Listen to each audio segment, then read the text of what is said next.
Today marks the halfway point into the month of March, and also we're almost 2 weeks into Lent. How's Lent going for you? If you're like me, you start with great resolution, and sometimes things get a little choppy or irresolute along the way. And so it's a time to examine what is it that we committed to doing at the beginning of Lent, and perhaps renewing our energies to re-embrace those commitments. Maybe it's reading the Bible more. Maybe it was giving up something in our life.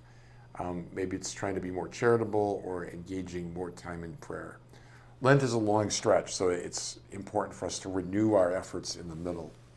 It's why when I'm praying the Stations of the Cross, I always pause at Station 7. It's Jesus falls the second time. It's not the most emotional or dramatic station, but it's the moment when Jesus is halfway up the hill, and he has none of the little energy that he had at the beginning, and yet he's still halfway from the top, and he falls. And I ponder how easy it would have been for him just to stay laying on the ground and not get up.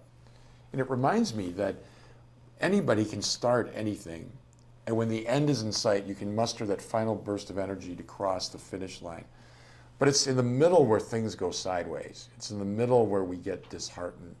It's in the middle where sometimes we lose our energy and our hope, and we're tempted to give up. How hard it is to be in the middle of a marriage, the middle of life, middle of a school year, middle of February, middle of a project.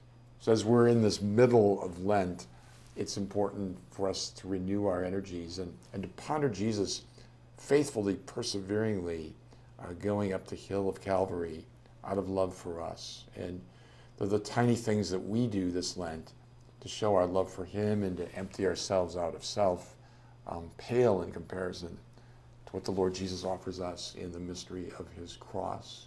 And so just a little fervorino, talking first of all to me before to you, just renew our commitments to Lent, to the Lord, and to our deep desire to grow in faith, hope, and charity in these precious days leading up to Easter.